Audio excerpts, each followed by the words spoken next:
معروف بریٹن کا آغاز کرتے ہیں۔ امریکی صدر ڈونلڈ ٹرمپ نے کہا ہے کہ آبنائے ہرمز میں بحری جہازوں کی آمد و رفت دوبارہ شروع ہو گئی ہے اور تیل سے لدے ہوئے متعدد جہاز آبنائے ہرمز سے گزر رہے ہیں۔ صدر ٹرمپ کے مطابق بحری جہاز جنوبی راستہ اختیار کر رہے ہیں جو کہ محفوظ ہے، جبکہ سفر کے لیے دیگر متبادل راستے بھی موجود ہیں۔ انہوں نے کہا کہ آبنائے ہرمز کا جنوبی ہائی وے بحری نقل و حمل کے لیے مکمل طور پر محفوظ ہے۔ جنگ کی تاریک رات کے بعد امن کا سورج طلوع ہو گیا۔ دنیا نے امن کا تاریخی سنگ میل عبور کر لیا۔ امریکہ ایران امن معاہدے پر دستخط جنیوا میں جمعہ 19 جون کو ہوں گے۔ تقریب کی میزبانی پاکستان کرے گا۔ وزیر اعظم شہباز شریف کا قومی اسمبلی میں اعلان۔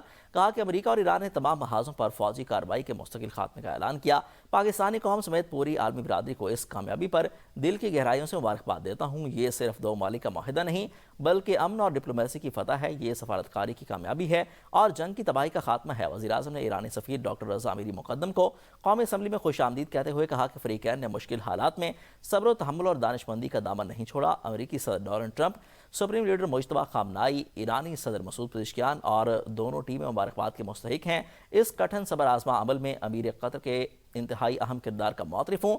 امن عمل کے لیے اس قدر تعاون پر سعودی ولی عہد، ترکی اور چین کے صدور سمیت عالمی برادری کے بے حد مشکور ہیں۔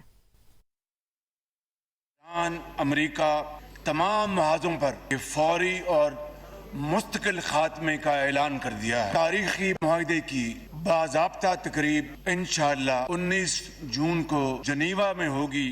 پوری عالمی برادری کو اس کامیابی پر دل کی گہرائیوں سے مبارکباد پیش کرتا ہوں۔ یہ صرف دو ممالک کے درمیان معاہدہ نہیں جناب اسپیکر، بلکہ امن اور مکالمے کی فتح ہے۔ یہ ڈپلومیسی کی کامیابی ہے۔ امریکہ کے صدر ڈونلڈ ٹرمپ، ایران کے سپریم لیڈر محترم سید مجتبیٰ خامنائی، ایران کے صدر اور میرے بڑے پیارے بھائی ڈاکٹر مسعود پزشکیان اور امن کے اس عمل میں شریک دونوں ٹیمز کے تمام ممبران کو دل کی گہرائیوں سے مبارکباد پیش کرتا ہوں۔ مذاکرات کے اس نازک، کٹھن اور صبر آزما عمل میں اپنے برادر ملک قطر کے امیر میرے بھائی شیخ تمیم بن حمد الثانی کے بھرپور تعاون کو میں خراج تحسین پیش کرتا ہوں۔ چین کے صدر جنہوں نے امن کے مذاکرات کو آگے بڑھانے میں تعاون کیا۔ ایران امریکہ معاہدے پر جمعہ کو جنیوا میں دستخط ہوں گے۔ گزشتہ 24 گھنٹوں کے دوران ہونے والی پیش رفت سے تمام محاذوں پر جنگ کے خاتمے سے متعلق مفاہمت کو حتمی شکل دے دی گئی۔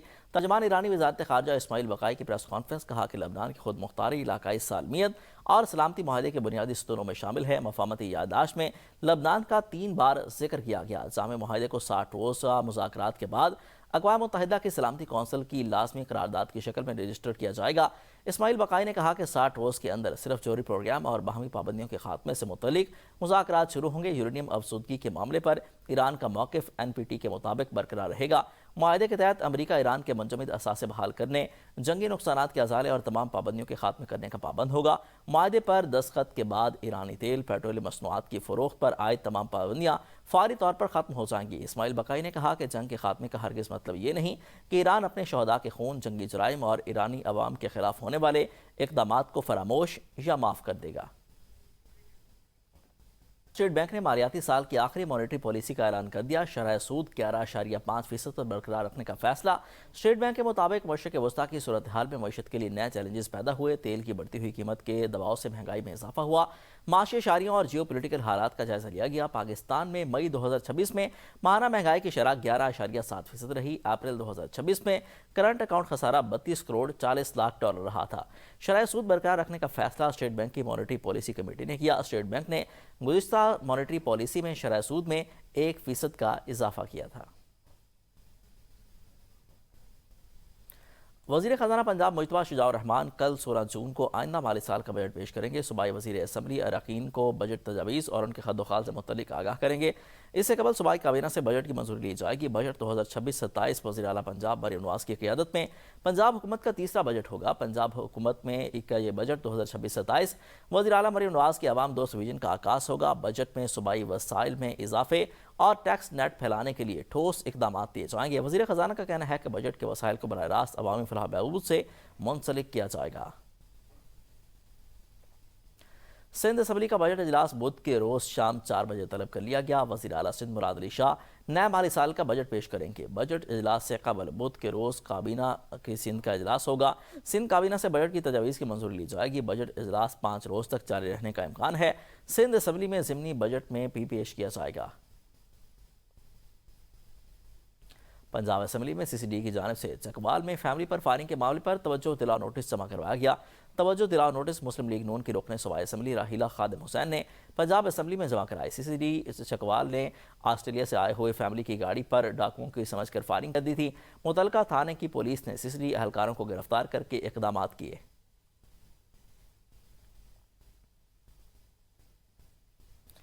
آسٹریلیا کے وزیراعظم اینتونی البانیز نے پاکستان میں حکام سے مطالبہ کیا ہے کہ آسٹریلوی لڑکی کی ہلاکت کی تحقیقات کرے۔ آسٹریلیا توقع کرتا ہے کہ شفافیت کے ساتھ مکمل تحقیقات کی جائیں گی۔ پرتھ میں ہانیہ کے اسکول اسٹریلین اسلامک کالج کے پرنسپل عبداللہ خان نے بی بی سی کو بتایا کہ ہانیہ کی موت کی خبر ان کی کمیونٹی کے لیے صدمہ تھی۔ ہانیہ بہت دوستانہ، خوش مزاج اور ملنسار تھی۔ وہ اساتذہ کے ساتھ بہت احترام سے پیش آتی تھی۔ وہ سب کی پیاری تھی۔ ہانیہ کے خاندان کے ساتھ رابطے میں ہے اور اسکول عملے اور طلباء کو مشاورتی مدد فراہم کر رہا ہے۔ خاص طور پر اس کی کلاس کے طلباء پریشان ہیں اور صدمے میں ہیں۔ آسٹریلوی حکومت خاندان کو کونسلر مدد فراہم کر رہی ہے۔ آزاد کشمیر قانون ساز اسمبلی کا اجلاس طلب کر لیا گیا۔ قانون ساز اسمبلی کا اجلاس کل دوپہر 2 بجے مظفر آباد میں ہوگا۔ ذرائع کے مطابق آزاد کشمیر اسمبلی کے اجلاس میں آزاد کشمیر کی موجودہ صورتحال اور سیکیورٹی امور پر غور کیا جائے گا۔ اسمبلی اجلاس میں ایڈ ہاک ملازمین کی مستقلی کے معاملے پر بھی اہم پیش رفت متوقع ہے۔ ایڈ ہاک ملازمین کو مستقل کرنے سے متعلق بل اسمبلی میں پیش کیا جائے گا۔ حالیہ واقعات اور امن و امان کی صورتحال کے اجلاس کے ایجنڈے میں شامل ہے۔ آزاد کشمیر میں حالیہ شہادتوں پر اسمبلی میں اظہار افسوس بھی کیا جائے گا۔ قانون ساز اسمبلی کے خصوصی اجلاس میں اہم قانون سازی اور موجودہ حالات پر بھی مشاورت ہوگی۔ بلوچستان میں بڑی کارروائی، اربوں روپے مالیت کی سرکاری اراضی واگزار کرا لی گئی۔ نیب کے مطابق نیب اور حکومت بلوچستان کا کرپشن کے خلاف زیرو ٹالرنس پالیسی پر عمل درآمد کا عزم۔ نیب بلوچستان نے مجموعی طور پر تقریباً 12,60,000 ایکڑ سرکاری اراضی واگزار کرائی۔ اراضی واگزاری سے اب تک 1784 ارب روپے سے زائد کی قومی دولت بازیاب کرائی جا چکی ہے۔ کوئٹہ ہب کوادر سمیت مختلف اضلاع میں غیر قانونی قبضوں کے خلاف آپریشن کیا گیا ہے۔ مستقبل میں بھی سرکاری اراضی کے تحفظ کے لیے ڈیجیٹائزیشن اور جدید ریکارڈ سسٹم کا قیام۔ گوادر کے اراضی کی ڈیجیٹائزیشن کا عمل آخری مراحل میں داخل۔ واگزار کرائی گئی زمین محکمہ جنگلات وائلڈ لائف کے حوالے۔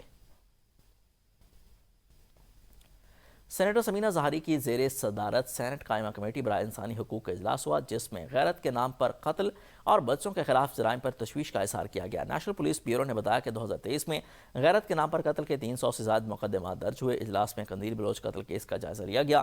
ویمن ایکشن فورم نے موقف اختیار کیا کہ کیس کی مؤثر پیروی نہیں کی گئی، جبکہ پراسیکیوٹر جنرل پنجاب نے بتایا کہ ٹرائل کورٹ سے سزا پانے والا ملزم بعد ازاں ہائی کورٹ سے بری ہو گیا۔ چیئرپرسن سمینہ زاہری نے سوال اٹھایا کہ تقریباً 10 سال گزرنے کے باوجود قندیل بلوچ کیس میں کیا پیش رفت ہوئی۔ آزاد کشمیر میں مارچ نے پرامن احتجاج کے بجائے پرتشدد شکل اختیار کر لی۔ وفاقی وزیر طارق فضل چودھری کہتے ہیں جھڑپوں میں قانون نافذ کرنے والے اداروں کے 4 اہلکار شہید ہوئے۔ شہید پولیس اہلکاروں میں راولہ کوٹ سے تعلق رکھنے والے نعیم بھی شامل تھے۔ شہداء کے ساتھ پیش آنے والے مناظر انتہائی افسوسناک ہیں۔ مظاہرین میں بھی جانی نقصان ہوا۔ صورتحال تشویشناک ہے۔ قائداعظم جوائنٹ ایکشن کمیٹی تشدد اور تصادم کا راستہ ترک کرے۔ مسائل کے حل کے لیے آئینی اور جمہوری راستہ اختیار کیا جانا چاہیے۔ تشدد اور سڑکوں پر تصادم کسی بھی مسئلے کا حل نہیں۔